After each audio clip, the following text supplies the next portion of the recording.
शाकया चक्षुलिमिते तस्मै श्रीगुरुवे नमः। श्रीचैतन्य मनोभीष्टं स्थापनीयेन भूतले स्वयं रूपं तदा मह्यं ईश्वरं वन्देऽहं श्रीगुरुते कमलं श्रीगुरुवैष्णवाचार्य सागरजातं रघुनाथवितं केसरीयवनं सावधूतं परिजनसहितं कृष्णचैतन्यदेवं श्रीराधा कृष्ण ललिता श्रीशाकरम् हे कृष्णा करुणा सिंधु दीनबंधो जगतपते गोपेश गोपिकांत राधा तप्त काचन गौरांगी श्री राधे बिंद्रावनेश्वरी वृषभानुसुते देवी प्रणमामि। हरे कृष्णा कृष्णा कृष्णा हरे हरे हरे राम राम राम हरे कृष्णा कृष्णा कृष्णा हरे हरे हरे राम राम। भगवान की जय, गुरुदेव की जय, श्रील प्रभुपाद कृष्ण प्रभुपाद।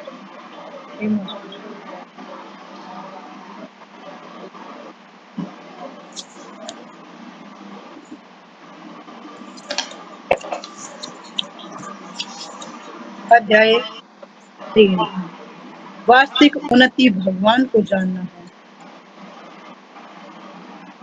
हम कृष्ण भावना आंदोलन का उपदेश है। श्री भगवान का नाम, यश, लीला, सौंदर्य, उनके प्रेम का प्रसार करना, मानव समाज को पूर्ण ज्ञान प्रदान करना ही इस कृष्ण भावना अमृत का आंदोलन का उद्देश्य है।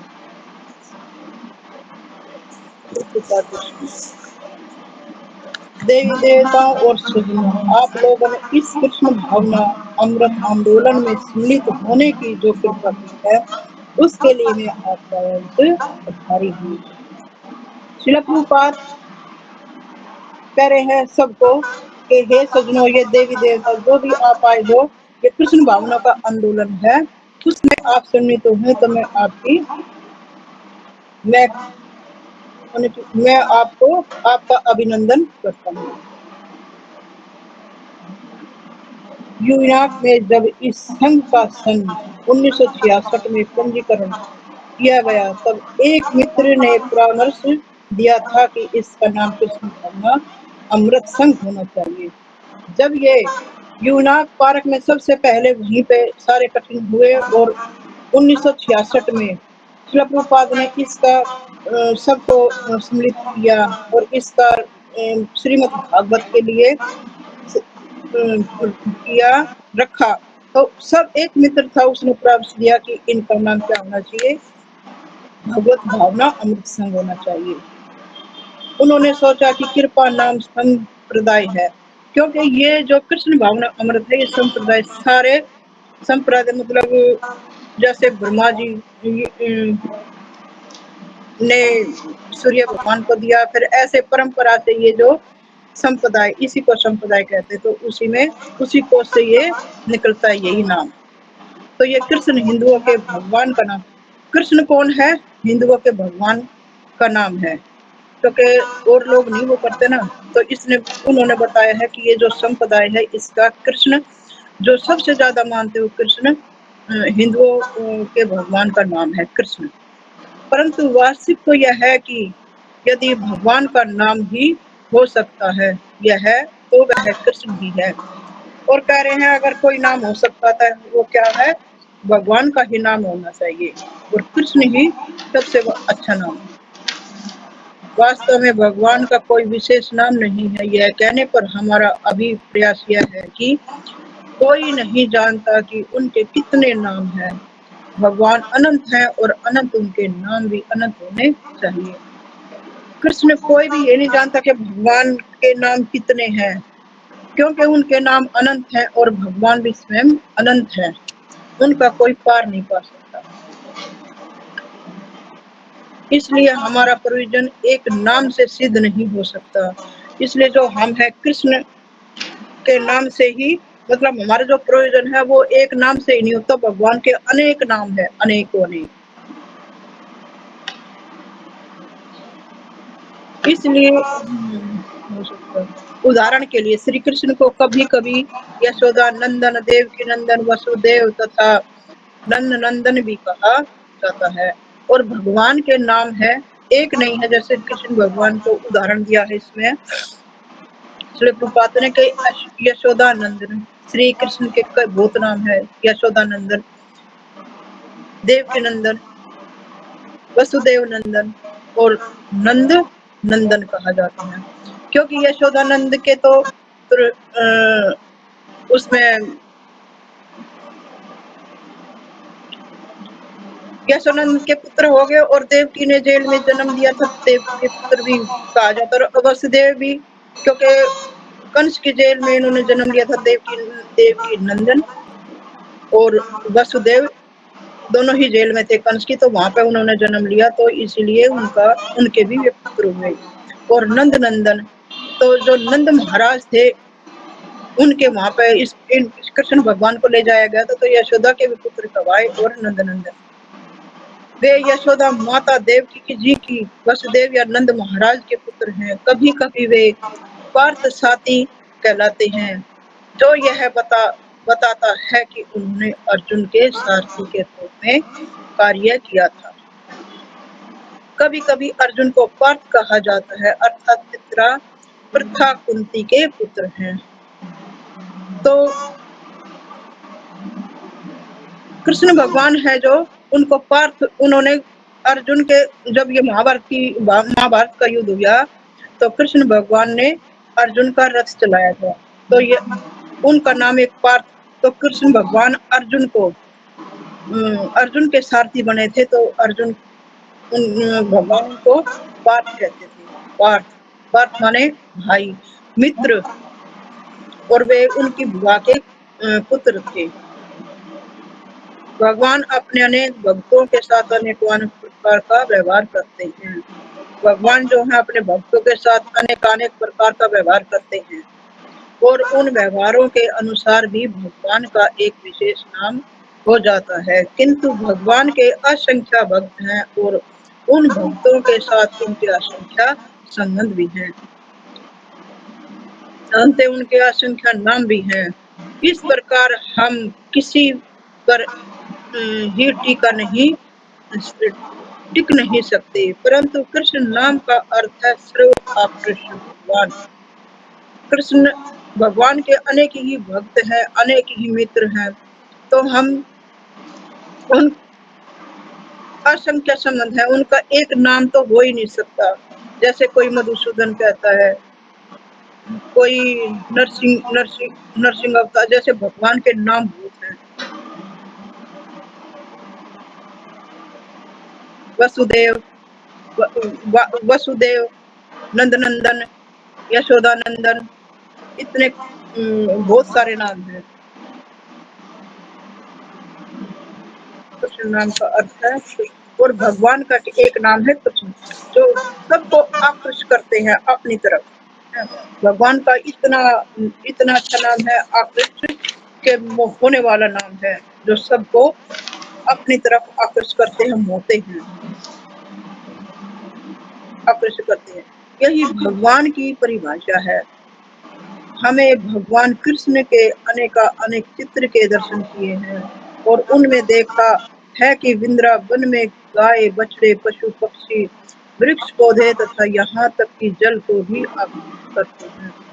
भगवान के जो हमने अनेक चित्र देखे हैं, और जो जब भगवान वृंदावन में गाय चराने जाते तो बछड़े, पशु, पक्षी, वृक्ष, पौधे तथा यहाँ तक कि जल भी आकर्षित, भगवान को सभी इतना प्यार करते हैं, इतना चाहते हैं कि उनसे इतने आकर्षित होते हैं। गोप बाल भी गोपियां और नंद महाराज, पांडव और समस्त मानव समाज भी कृष्ण के प्रति आकर्षित होते हैं।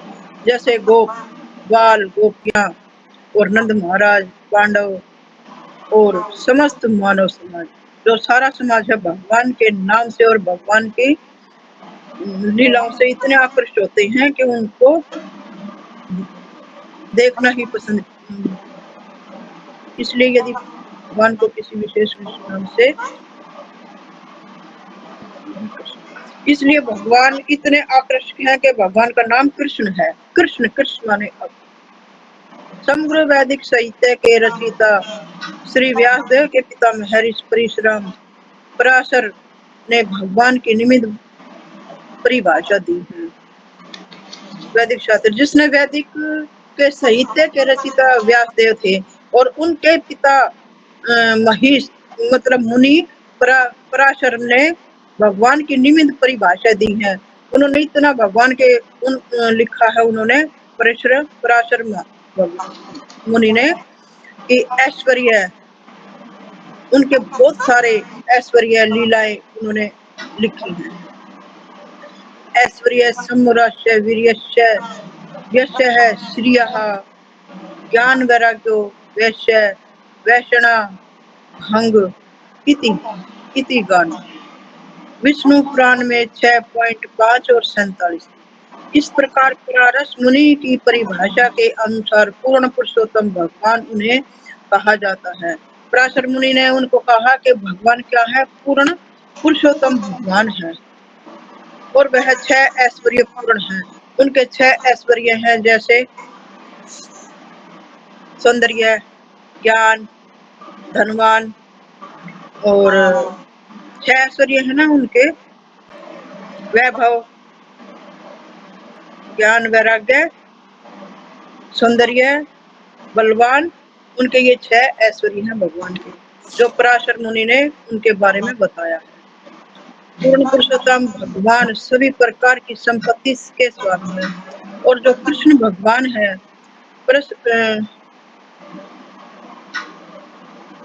जो है पराशर मुनि कहते हैं कि वो भगवान जो है सभी सारी संपत्तियों के जो 14 लोग हैं सबके वे स्वामी हैं और इस संसार के भी स्वामी हैं। अनेक धनवान व्यक्ति हैं, परंतु उनमें से कोई भी यह दावा नहीं कर सकता कि उनके पास धन का समस्त भंडार है। संसार में कोई भी भगवान की तुलना नहीं कर सकता। कोई ये नहीं कह सकता कि मैं भगवान से ज्यादा मेरे पास धन है, क्योंकि ऐश्वर्य तो भगवान ही है, धनवान तो भगवान ही है। भगवान की तुलना इस संसार में कोई भी नहीं कर सकता। न कोई यह दावा कर सकता कि उसके पास बढ़कर कोई धनवान नहीं है, और ये भी नहीं कह सकता कि भगवान से बढ़ के कोई धनवान है, क्योंकि केवल एक भगवान ही धनवान है। किंतु श्रीमद् भागवत में हम यह समझते हैं कि जब भगवान श्री कृष्ण इस पृथ्वी पर उपस्थित थे तो उनके 16,108 पत्नियां थी और उनमें से प्रत्येक संगमरमर के बने एवं रत्नों से जड़े हुए राजमहल में निवास करती थी। कृष्ण भगवान इतने धनवान थे जब इस धरा पर आए कि उनके 16,108 रानियां थी और उनके सबके महल संगमरमर के थे, संगमरमर के बने हुए थे, तो रत्नों से जड़ित थे।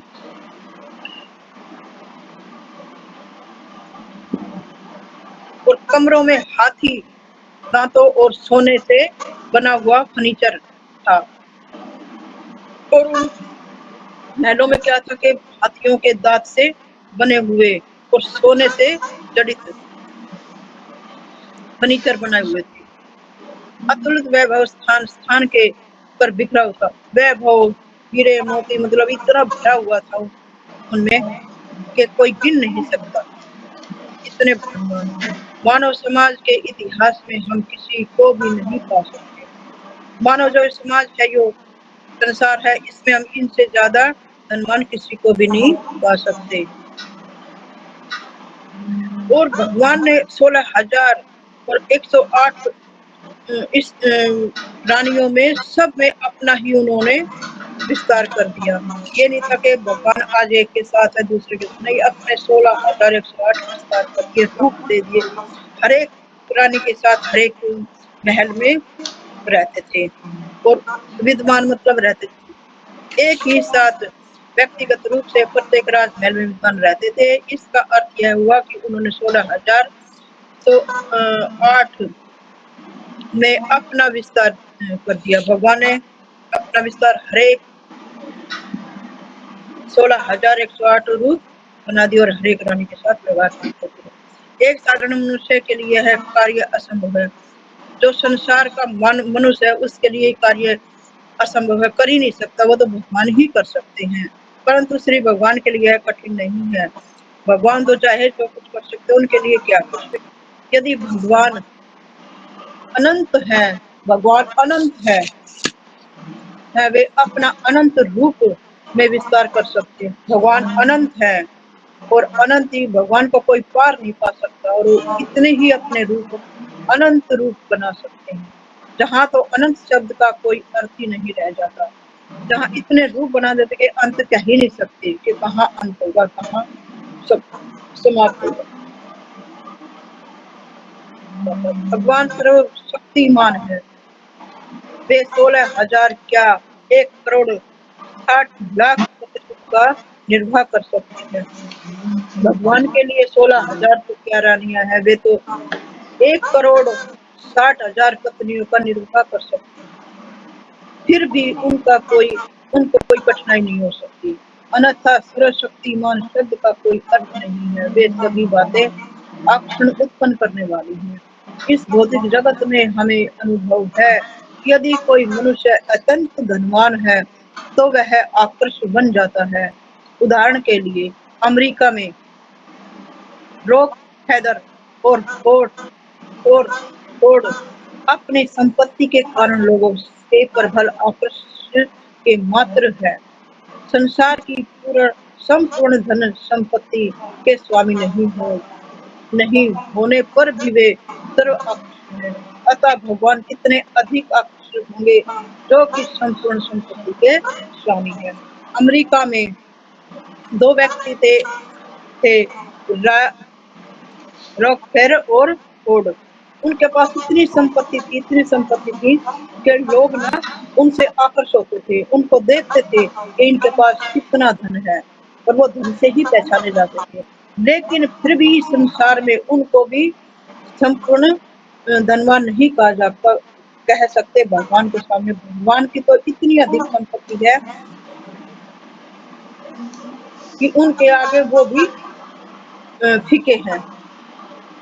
तो भगवान कितने आकर्षक होंगे जब इतनी संपत्ति के स्वामी है। भगवान तो स्वयं 14 भवन 14 लोक के स्वामी है, तो उनको वो तो है संपत्ति के स्वामी। इसी प्रकार भगवान कृष्ण का बल असीम है, और भगवान बलवान भी है, जिनका कोई भी कितना ही इतना बल है भगवान में कि असीम है, कोई उनकी तुलना कर नहीं सकता। उनमें जन्म के साथ ही बल विद्वान था। जब श्री कृष्ण केवल 3 माह के थे तो तब पूतना नामक एक राक्षस उनको मार दिए।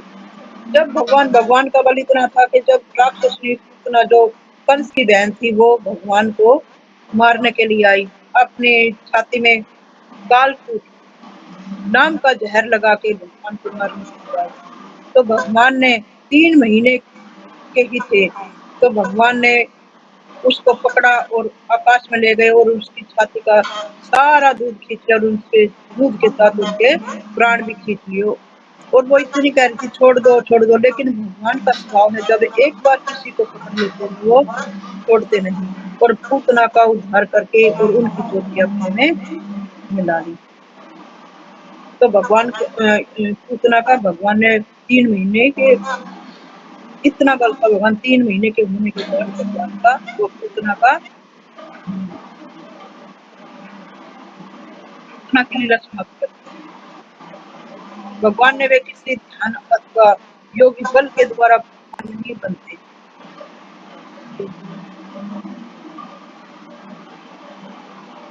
प्रारंभ में ही भगवान है, अभ्यास से ही भगवान है। वे किसी ध्यान अथवा योगी बल के द्वारा भगवान नहीं बनते। भगवान तो भगवान ही है, वे किसी ध्यान, उनको ध्यान करने की जरूरत नहीं है और योगी बनने की भी जरूरत नहीं है, क्योंकि बल इतना बल है कि भगवान बल से भगवान नहीं, योगी बल के द्वारा भगवान नहीं बनते, क्योंकि भगवान तो खुद ही योगी है। श्री कृष्ण उस प्रकार के भगवान नहीं है। अपने प्रगट्य के प्रारंभ से कृष्ण भगवान है। भगवान ना योगी है, ना ध्यान लगाते, और वो प्रगट्य मतलब जब से संसार में आए हैं, तो वे श्री कृष्ण भगवान ही है। भगवान का इतना बल भगवान श्री कृष्ण का यश भी असीम है। भगवान श्री कृष्ण भगवान का यश भी, निसंदेह हम कृष्ण भक्त हैं तथा हम अपने उनको जानते हैं और उनका यशोगान करते हैं। हम कृष्ण भक्त हैं और उनको भी जानते हैं और उनका यशोगान, जैसे हरे कृष्ण महामंत्र का जाप करके एक दूसरे से सुन के, तो हम उनका यशोगान करते हैं। परंतु हमारे उनकी लीलाओं को देख के हमारे अतिरिक्त इस संसार में लाखों व्यक्ति हैं जो श्रीमद् भगवत गीता के यश से सुपरिचित है। विश्व के सभी देशों में दार्शनिक, मनोवैज्ञानिक और धार्मिक लोगों के द्वारा भगवत गीता का अध्ययन किया जाता है। ये यह भी सत्य है। जो वैज्ञानिक है वे भी भगवान श्रीमद् भगवत गीता का यशोगान करते हैं, पढ़ते हैं, सुनाते हैं एक दूसरे को और उनको वितरण भी करते हैं। जो वैज्ञानिक है वो भी धार्मिक लोग द्वारा भगवत गीता, और जो जो धार्मिक जो पढ़ते हैं वे पढ़ते हैं और के द्वारा भगवत गीता का अध्ययन किया जाता है। यह भी सत्य है। हमारी श्रीमद् भगवत गीता यथारूप का विक्रय दिन प्रतिदिन बढ़ता जाता है। ये भी है कि हमारी जो भगवत गीता है ये है यथारूप, ये इसकी इतनी बिक्री होती है कि बढ़ता ही जाता है, इसका बढ़ता ही, हरे हरे यही गीता भगवत पढ़ना चाहेंगे। और गीता जो अले ये है, और भी भगवत गीता और भी अनेक अनेक संस्करण छपे हैं, मतलब भगवत गीता और भी छापते हैं लोग। लेकिन वो भगवत गीता जो श्रीमद् भगवत गीता जो हमारी है यथारूप, उसका कोई मुकाबला नहीं कर सकता। यह श्री कृष्ण का यश है और ये भगवान का ही यश है, सौंदर्य है। सौंदर्य एक अन्य ऐश्वर्य है जो श्री कृष्ण के असीम है। श्री कृष्ण समय तो अत्यंत सुंदर ही है, उनके पार्षद गण भी उतने ही सुंदर हैं। जो अपने पूर्व जन्म में पुण्य आत्मा थे, उन्होंने इस भौतिक जगत में उत्तम परिवार और में राष्ट्र में जन्म लेने। भगवान तो सौंदर्य हैं, लेकिन उनके साथ जो पार्षद आए हैं वो भी बहुत सुंदर हैं और उन्होंने अपने पिछले जन्म को पुण्य कर्म किए थे, तो उन्हीं के कारण इस को सुंदर हुए हैं और अपने पूर्व जन्म के पुण्य के कारण उनको भौतिक जगत में उत्तम परिवार में, जैसे धनवान परिवार में जन्म दिया भगवान का अवसर प्राप्त हुआ है। अमेरिकन लोग अत्यंत धनवान और सुंदर हैं और ये ऐश्वर्य उनके पुण्य कर्मों के परिणाम है। जो अमेरिका में है लोग गोरे गोरे हैं और वो धनवान भी हैं, वो इतने सुंदर हैं कि उनके जो उन्होंने पिछले जन्म में कोई पुण्य कर्म किए थे, तो उन्हीं के कारण उनको सुंदरता और धन प्राप्त हुआ है। पूर्ण विश्व के लोग अमेरिकियों के प्रति आकर्षित हैं क्योंकि वे वैज्ञानिक ज्ञान, धन संपत्ति और सुंदरता इत्यादि में उन्नत हैं। इस ब्रह्मांड में पृथ्वी एक नग्न लोक है, फिर भी इस लोक में एक देश अमेरिका के पास अनेक आकर्षण वस्तु हैं। तो भी हम केवल कल्पना कर सकते हैं कि भगवान के पास विविध प्रकार की कितनी आकर्षक वस्तुएं होंगी, क्योंकि वे इस समस्त व्यक्त और अव्यक्त सृष्टि के रचयिता हैं। वे समय कितने सुंदर होंगे जिन्होंने इस समस्त सौंदर्य की सृष्टि की है। तो मैं कहती अमेरिका के लोग बहुत सुंदर हैं और उनके पास अलग अलग बहुत ही वस्तुएं हैं आकर्षित करने वाली, लेकिन के पास भगवान का इतना सौंदर्य है कि उसको उनके जो है आकर्षक हो, इतना आकर्षित करते हैं भगवान सौंदर्य किस उनके पास अमेरिका के आकर्षण वस्तुएं होती हैं, लेकिन वे कल्पना कर सकते हैं। लेकिन भगवान के पास विधि प्रकार की कितनी आकर्षक वस्तुएं होंगी। समस्त व्यक्ति और अव्यक्त, जो भगवान संसार को रचता है, अव्यक्त होने वाली और ना अव्यक्त की रचना करते, जो भगवान समय कितने सुंदर होंगे और भगवान कितने सुंदर है जो इतनी वस्तुएं करते हैं, जो इनका अमेरिका तो क्या कोई भी उनकी उनसे सुंदरिया में है ही नहीं। एक व्यक्ति अपनी सुंदरता के कारण ही नहीं वरन अपने ज्ञान के कारण भी आकृष्ट होता है। भगवान में सभी तरह की भगवान में सब कुछ है। इस व्यक्ति जो अपनी सुंदरता के कारण संसार में ज्ञान के कारण सुंदरता के कारण आकृष्ट होता है। इसको ज्ञान इतना होकर सुंदरता जो कहते हैं हाय कितना सुंदर है ये लड़का और कितनी ये माता कितनी सुंदर है कितना, उसके कारण नहीं। एक भगवान एक वैज्ञानिक अथवा दार्शनिक भले ही अपने ज्ञान के कारण आकृष्ट लगे, परंतु श्रीमद् भगवत गीता के भगवान श्री कृष्ण के द्वारा दिए गए उनसे श्रेष्ठ कौन सा ज्ञान है। जो भगवान स्वयं ज्ञान देते उसे भगवान जो स्वयं ज्ञान देते हैं उससे तो बढ़ के कोई भी ज्ञान नहीं है। संपूर्ण जगत में इस प्रकार के ज्ञान की कोई न तुलना नहीं है। इन सब ऐश्वर्य के साथ ही साथ श्री कृष्ण पूर्ण वैराग्य से भी युक्त है। ये तो है ऐश्वर्य लेकिन वे वैराग्य भी है, भगवान युक्त है, उनको किसी चीज की जरूरत नहीं संसार की। इस भौतिक जगत में कृष्ण के निर्देशन में कितने ही कार्य हो रहे हैं, किंतु श्री कृष्ण वास्तव में यहाँ उपस्थित नहीं है। एक विशाल कारखाने में कार्य चलाता रह सकते हैं, भले ही वहाँ स्वामी उपस्थित न रहे। उसी प्रकार श्री कृष्ण की विभिन्न शक्तियाँ उनके सहायकों अर्थात देवताओं के निर्देशन में कार्य कर रही हैं। इस प्रकार स्वयं श्री कृष्ण इस भौतिक जगत से अलग रहते हैं। इन सब तथ्यों का वर्णन हम शास्त्रों में आता है। भगवान तो अपने गोलोक में सिर्फ बंसी बजाते रहते हैं, लेकिन जो उन्होंने अपने पास छोड़ रखे हैं देवी देवता वही इस संसार के कार्य को देखते हैं और संभालते हैं। इसलिए भगवान को इस जगत से कोई लेना देना नहीं, जो है वो देवी देवता संभालते हैं सारे कार्य को। इसीलिए भगवान के कार्यों के अनुसार इसके अनेक अनेक नाम है परंतु उन में इतने असीम ऐश्वर्य हैं और उन ऐश्वर्य के द्वारा ही भगवान सभी को आकर्षित करते हैं, अतः उनको कृष्ण कहा जाता है। वैदिक साहित्य स्वीकार करता है कि भगवान के अनेक नाम है परंतु कृष्ण नाम प्रधान है। ठीक है माता जी, यहीं पे रुक जाइए। हरे कृष्ण माता जी। हाँ जी, माता जी बाकी मुझे कल पढ़ेंगे। इतना अच्छा नहीं आया तो मैंने नहीं माता जी, बड़े जोश से आपने बड़े अच्छे ढंग से पढ़ा, इसको बड़े अच्छे से एक्सप्लेन किया। लगी नहीं रहा कि आप फर्स्ट टाइम पढ़ रहे हो। मतलब नहीं बड़े माता जी अच्छे से पढ़ा आपने, ऐसा नहीं लगा जैसे कि कोई घबराहट हो रही है आपको। भाई पहली बार पढ़ रहे हो तो थोड़ा सा मतलब बिल्कुल बड़े अच्छे से आपने इसको पढ़ा और एक्सप्लेन किया। तो माता जी का हम जो है हरे धन्यवाद करेंगे हरे कृष्ण नहीं माता महामंत्र जी बोल के।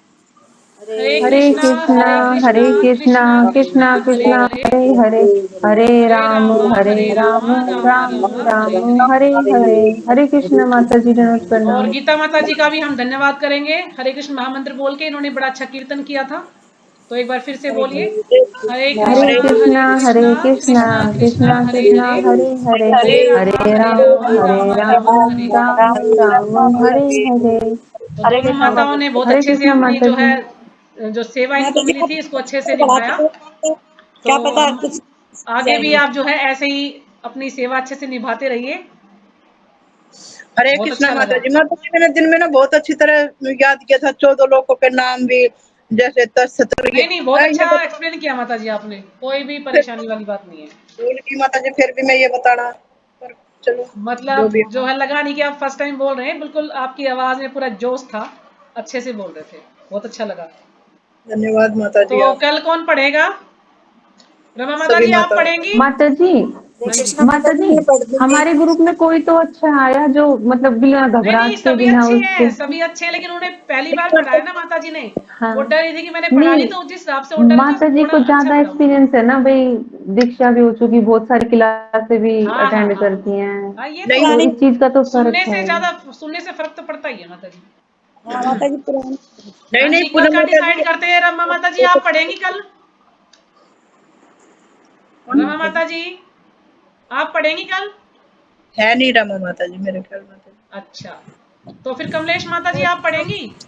हरे माता कृष्ण जी माता जी मैं पढ़ रमा दूंगी। माता मैं जी है। पढ़ूंगी। ठीक है, तो मैं कमलेश माता जी पढ़ूंगी पढ़ेंगी, कल। फिर अभी बोल दिया उनको। रमा माता जी को परसों देंगे नंबर।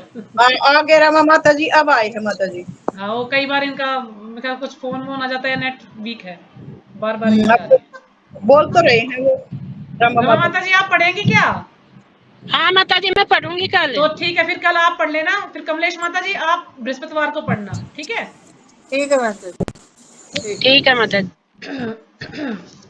तो जो हमने कल वो चैप्टर किया था वो समझ में आ ही गया होगा, या उसको और एक्सप्लेन करना है अभी? नहीं माता जी आपने पहले भी तो समझाया था आपने ये इसका हाँ, तो योगी ढोंगी गुरुओं के बीच में से एक आध्यात्मिक गुरु को किस प्रकार, ये हमने कल कर लिया था। सब कुछ समझा दिया था माता जी आपने ये। हाँ, ये 2 पेज समझाए थे ना कल मैंने इसके, और नहीं कुछ पहले पहले हाँ कुछ पहले समझाया था थोड़ा सा, हाँ पहले ही लेकिन जो कल समझाया। पढ़ा था वो उसमें से कुछ नहीं समझाया था। हाँ कल तो एक एक मैंने क्वेश्चन लेते हैं इसका बस। अभी हमारे पास है 10 मिनट, तो 10 मिनट में इसको कवर करेंगे, ठीक है? इसी में से। तो क्वेश्चन है कि क्या सभी मार्ग एक स्थान पर पहुंचते हैं? कुमारी निक्सन पूछ रही प्रभात जी से। तो कहने का अर्थ ये है कि मान लीजिए अब हमें किसी को नजफगढ़ में जाना है, किसी को दिल्ली जाना है, किसी को कहीं जाना है, अलग अलग है। तो क्या हम ये कह सकते हैं कि सबकी एक ही रास्ता है, सब एक रास्ते से जाएंगे तो सब अपने अपने गंतव्य पर पहुंच जाएंगे? ऐसा नहीं है ना, सबका रास्ता अलग अलग है, बस अलग है, उसी में तो बैठ के हम सब जाएंगे, रास्ता भी अलग है। लेकिन उसको ये कह दिया जाए कि एक ही मार्ग है, सबका एक ही मार्ग है। तो ये गलत। जी पूछ रही हैं प्रभा जी से, क्या सभी मार्ग एक ही स्थान पर पहुंचते हैं? तो प्रभा जी नहीं बता रहे हैं कि नहीं, मनुष्य 4 प्रकार के हैं, कर्मी भी हैं, ज्ञानी भी हैं, योगी भी हैं और भक्त हैं। तो फिर इनमें सबकी अलग अलग से परिभाषा दी गई है कि कर्मी कौन है और ज्ञानी कौन है। और प्रत्येक को भिन्न लक्ष्य की प्राप्ति होती है। तो जो जिस तरह से भगवान की भक्ति करता है उसी प्रकार से उसको उसका लक्ष्य जो है उसकी प्राप्ति होती है। प्राप्ति कर्मी होती है। किसी भौतिक लाभ के लिए परिश्रम करता है। अब जो कर्मी है वो कर्म करता है, भगवान की भक्ति भी करता है, लेकिन वो किसी भौतिक लाभ के लिए, उसे कुछ ना कुछ लाभ चाहिए, तब वो भगवान की भक्ति करता है। अच्छा हरी बोल। उदाहरण के लिए नगर में अनेक व्यक्ति दिन रात कठोर परिश्रम करते रहते हैं और उनका उद्देश्य कुछ धन प्राप्त करना होता है। जो कर्मी है वो सिर्फ अपनी इंद्रियों को तुष्ट करने के लिए ही धन कमाता है। अच्छा, फिर दूसरा है कि ज्ञानी। ज्ञानी वह है जो जिसको थोड़ा ज्ञान है, मतलब वो सोचता है कि आखिर मैं परिश्रम क्यों कर रहा हूँ, इतना इतना कठोर परिश्रम क्यों कर रहा हूँ मैं, क्योंकि अगर मैं नहीं कमाऊंगा, मैं इतना ज्यादा परिश्रम नहीं करूंगा, तो भोजन तो मिल रहा है, जो बिल्ली कुत्ते सबको भोजन मिल रहा है, तो मैं इतना परिश्रम क्यों कर रहा हूँ। तो फिर वो क्या सोचता है कि जो ये 4 समस्याएं हैं, जन्म मृत्यु जरा व्याधि, उसको दूर करने का प्रयास करूं मैं। क्यों ना मैं ऐसा प्रयास करूं कि मैं अमर हो जाऊं, मतलब वो सोचता है। लेकिन अमर कोई नहीं हो सकता, सबकी मृत्यु निश्चित है। लेकिन ज्ञान है ना, तो वो थोड़ा सोचता है कि क्या पता मैं ये समस्याओं को हल कर पाऊं। फिर तीसरा है योगी। योगी क्या करते हैं? योगी चमत्कार दिखाने के उद्देश्य से योग सिद्धियां प्राप्त करते हैं। तो योग सिद्धियां आप सबको पता है 8 प्रकार की सिद्धियां होती हैं। अणिमा लघिमा, अणिमा महिमा लघिमा, प्राप्ति ईशिता वशीता, ये जो है 8 प्रकार की सिद्धियां हैं। काम वशीता, अगर ये सिद्धियां उनके पास हैं तो वो कोई भी कार्य उससे कर सकते हैं। तो वो चमत्कार दिखाते हैं, उनके पास ये सिद्धियां हैं, तो लोगों को भ्रमित कर। माता जी हाँ एक जी, बार बताओगे थोड़ा धीरे, 8 प्रकार की सिद्धियां लिख लेती हूँ। ये मैं आपको फोटो भेज दूंगी, आप उसमें से लिख ठीक है। लेना, क्योंकि उसमें समय लग जाएगा ठीक। लिखवाने में ना। तो वो लोगों को चमत्कार दिखाते, जैसे कि बाबा बागेश्वर धाम है जो, उनके पास भी सिद्धि है। उनके पास सिद्धि है, तो इसलिए वो सबका भविष्य जान लेते हैं, बता देते हैं कि तुम कहाँ से आए हो, क्या नाम है, किस गांव से आए, तो सारा उन्हें पता होता है क्योंकि उनके पास सिद्धि है। तो ऐसे ही उनके पास सिद्धि है तो चमत्कार दिखाते हैं योगी। लेकिन अगर सिद्धियों का, जो भी उनके पास सिद्धि है, उनका वो जनता की भलाई के लिए उसको प्रयोग करते हैं तो अच्छा है। जैसे बाबा बागेश्वर धाम जो है जनता की भलाई के लिए उसको प्रयोग कर रहे हैं, ये नहीं दिखा रहे कि मैं जो है मैं बहुत बड़ा हूं या मैं ही सब कुछ हूं, मैं भगवान हूं, ऐसा कभी नहीं दिखाते वो। लेकिन जो आजकल के जो योगी हैं, पहली बात तो उनके पास ये सिद्धियां हैं नहीं, और यदि किसी के पास है भी तो उसका गलत प्रयोग करते हैं, दिखाएंगे कि चमत्कार दिखाएंगे लोगों को भ्रमित करने के लिए। और फिर है उसके बाद है ज्ञानी, योगी, कर्मी, और उसके बाद भक्त। हाँ जी, भक्त का लास्ट में आया है। तो योगी, फिर आजकल के योगी का यही बताया कि जो आजकल के योगी ना वो क्या है, जिम्नास्टिक, यानी वो थोड़ा योगा वोगा करेंगे और दिखाएंगे कि मतलब ऐसे योगी नहीं है कि जो पहले के समय में योगी थे, जो सिद्धियां थी, जो भगवान की, जो अपनी प्राणवायु को कंट्रोल करते थे, ध्यान लगाते थे भगवान की में, तो ऐसे योगी नहीं है आजकल के। वो आजकल के ऐसे ही योगी, उनके पास ज्यादा कोई शक्ति वक्ति नहीं होती है। फिर है भक्त। जो भक्त है वो क्या सोचता है, सिर्फ भगवान की भक्ति करने के बारे में सोचता है, और सोचता कि भगवान की सेवा कैसे करूं मैं, और कोई कार्य नहीं सोचता। वो कभी ये नहीं सोचता कि मुझे अपनी इंद्रियों को तुष्ट करना है या अपने कोई लाभ के लिए भगवान की सेवा कर रहा हूं, नहीं। वो जो है निष्काम भाव से, यानी कोई उसकी कामना नहीं होती है, वो निष्काम भाव से भगवान की सेवा करता है। जैसे एक माता है अपने शिशु की सेवा करती है, अपने शिशु को पाल पोस कर बड़ा करती है, तो माता का भी कोई ऐसा कोई स्वार्थ नहीं होता कि मैं अब इसको पाल रही तो शायद ये मेरा भी कुछ करेगा। वो बड़े प्रेम भाव से अपने बच्चे को पाल पोस के बड़ा करती है। तो इसी प्रकार जो भक्त है वो भी भगवान की प्रेम पूर्वक सेवा करता है। जब आप भगवान को प्रेम करने की ऐसी अवस्था को प्राप्त करते हैं तो वही सिद्धि है। न कर्मी, न ज्ञानी, न योगी भगवान को जान सकते हैं, केवल भक्त ही भगवान को जान सकते हैं। कहते हैं कि भक्ति के द्वारा ही भगवान को जाना जा सकता है, और किसी चीज से हम भगवान को नहीं जान सकते। तो भक्ति कौन कर रहा है, जो भक्त वही भगवान की भक्ति कर रहा है। बाकी जो कर्मी है वो भी अपने लाभ के लिए भगवान की सेवा करेगा या पूजा अर्चना करेगा। योगी है उसको सिद्धि प्राप्त करनी है, इसलिए वो जो है भगवान की पूजा करेगा। ज्ञानी है, ज्ञानी सोचता है कि मैं जो ये समस्या है सबको, सारी समस्याएं खत्म हो जाए और मैं अमर हो जाऊं, तो वो भी अपने लाभ के लिए करता है। तो जो भक्त है वो निष्काम भाव से भगवान की सेवा करता है, और वही भगवान को प्राप्त कर सकता है, भगवान के धाम जा सकता है। अगला है, इस मार्ग का पालन करने से मनुष्य में किस प्रकार का रूपांतर होता है। तो कुमारी निक्सन पूछ रही हैं कि यदि कोई व्यक्ति इस मार्ग का पालन कर लेता है तो उसमें क्या बदलाव आएगा, क्या कुछ बदलाव आएगा उसमें। तो प्रभुपाद जी बता रहे हैं कि किसी प्रकार का रूपांतर नहीं होता, कि कोई बदलाव नहीं होता। आपकी मौलिक चेतना कृष्ण भावनामृति है। हमारी जो चेतना है वास्तव में क्या है, वो कृष्ण भावनामृति है। लेकिन क्या है कि गंदगी, अब मान लीजिए कोई कमरा है, काफी उसमें कूड़ा करकट पड़ा है, उसको हम साफ करते हैं तो बड़ा सुंदर लगता है। तो इसलिए जो हमारी आत्मा है वो भी गंदी हो चुकी है, यानी अनेक गंदगी से आवृत है, वो ढकी हुई है। लेकिन जब उसको हम साफ करते हैं तो वो स्वच्छ हो जाती है, और फिर से वो कृष्ण भावनामृत में परिणत हो जाती है, यानी उसमें बदल जाती है, उसमें लग जाती है। क्योंकि हम क्या है, इस माया के कारण हम जो है भगवान के साथ जो हमारा संबंध उसको भूल चुके हैं। लेकिन जैसे ही हम कृष्ण भावनामृत में लगते हैं, हरे कृष्णा का जप करते हैं, तो हमारी चेतना धीरे धीरे शुद्ध होती है, और हमें भगवान के साथ अपना जो संबंध है वो फिर से याद आ जाता है, और फिर हम भगवान की सेवा करने लगते हैं। तो कुमार निक्सन पूछती है कि कृष्ण भावना भावित बनकर क्या हम समाज की और अच्छी सेवा कर सकते हैं। तो प्रभुपाद जी कहते हैं हाँ, अगर हम कृष्ण भावना भावित हो जाएंगे, हमें भगवान से जुड़ जाएंगे, तो और अच्छे से सेवा कर पाएंगे।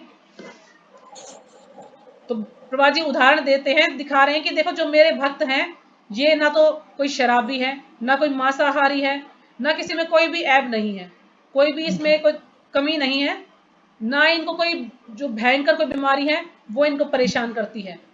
और सभी जो हैं क्या करते हैं, ये भगवान की भक्ति करते हैं। और जो गाय के दूध से जो चीजें बनी हुई हैं, या शाक सब्जियां हैं, या दूध से जो मिष्ठान बनते हैं, उन्हीं को जो है ग्रहण करते हैं, यानी भगवान को भोग लगाते हैं और उसको ग्रहण करते हैं। तो इसलिए क्या होगा कि ये एक तो ये इनके सभ्य व्यक्ति बन जाएंगे, जो कि इतने सालों से ये शराब, अफीम, गांजा, चरस सब चीजों का नशा करते थे, तो ये भक्ति में लग गए हैं तो सब कुछ उन्होंने छोड़ दिया है, तो सभ्य मनुष्य बन गए हैं। दूसरा ये भक्ति में लगे हैं तो ये अच्छे भक्त बन जाएंगे। उन्हें पता लग जाएगा कि हमें कैसे अपना जीवन जीना है। और आजकल क्या है कि आजकल लोग क्या करते हैं, कसाई घर ज्यादा खोले जा रहे हैं, उसमें पशुओं को मारते हैं, ज्यादातर गायों को मारते हैं और बहुत सारे पशुओं को मारते हैं। तो ऐसे जो समाज के ऐसे लोग क्या है, सभ्य नहीं है, क्योंकि वो असभ्य हैं, तभी तो पशुओं को मारते। पशु हैं जो, वो क्या है, पशु निर्दोष पशु हैं। निरीह पशु का मतलब निर्दोष पशु है, उनको उनने क्या किसी का क्या बिगाड़ा है, लेकिन उसको मारते हैं अपने स्वाद के लिए, उनको खाते हैं। जबकि भगवान ने इतनी सारी चीजें बनाई हैं खाने के लिए, हम कुछ भी बना सकते हैं। यदि हमारे पास, प्रभा जी कहते हैं, यदि हमारे पास थोड़ी सी जमीन और सिर्फ गाय हो ना, तो भी हम अपना जीवन यापन अच्छे से कर सकते हैं।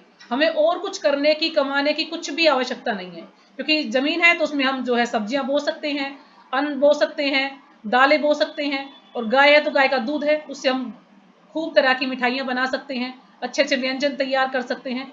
तो हमें एक साधारण सा जीवन यापन करने के लिए ये दो चीजें काफी हैं।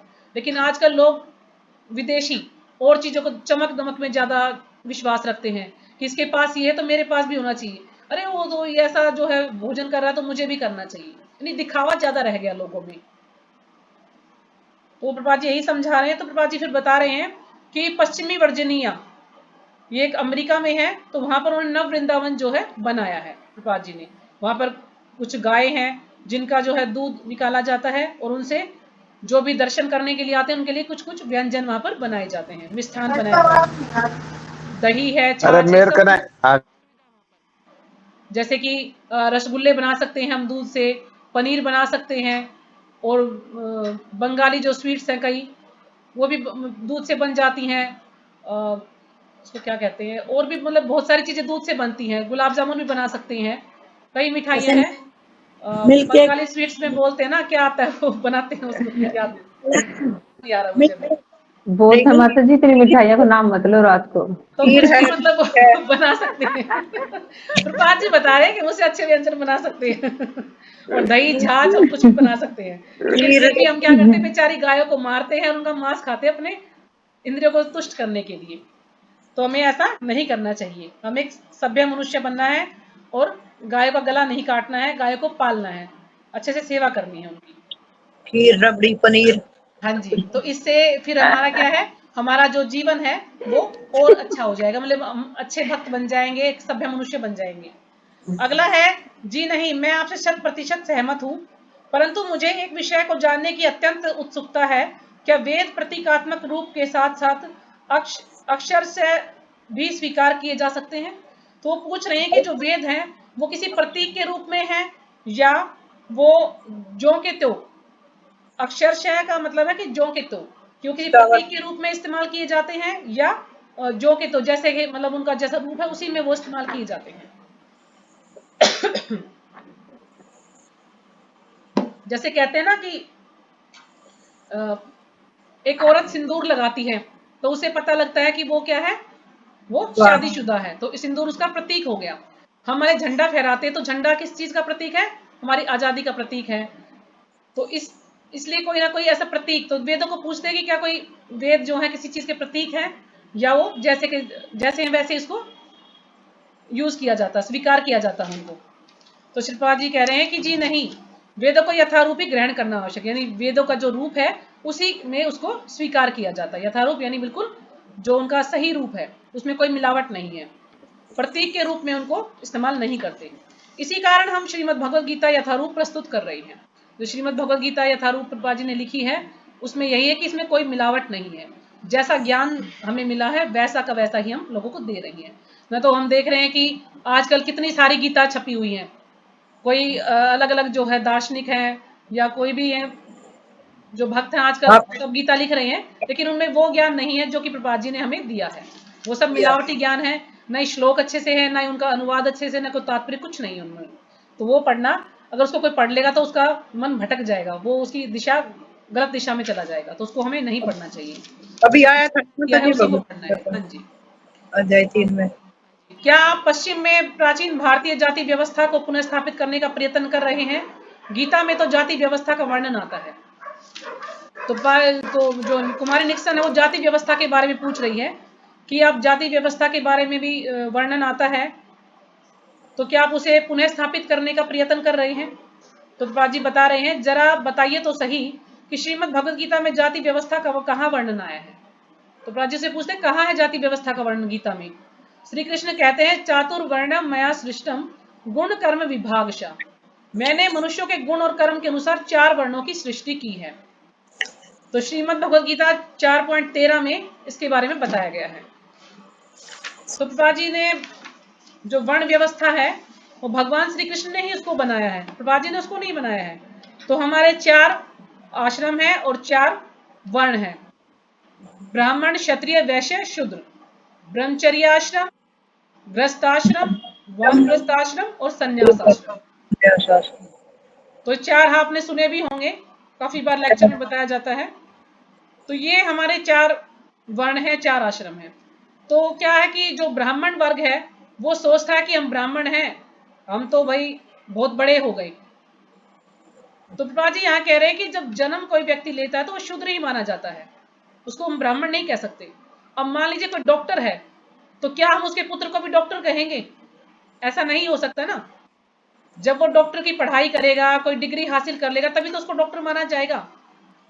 तो इसी प्रकार कोई ब्राह्मण है तो उसके पुत्र को ब्राह्मण नहीं माना जा सकता, यानी ब्राह्मण के गुण उसके अंदर होने चाहिए, तभी हम किसी को ब्राह्मण मान सकते हैं। कोई क्षत्रिय है तो उसके क्षत्रिय के गुण होने चाहिए, तभी हम उसको क्षत्रिय मान सकते हैं। तो प्रभुपाद जी से बता रहे हैं कि जो ब्राह्मण है वो क्या है, भगवान के सिर से आए हैं, और जो क्षत्रिय है वो भगवान की बाजुओं से।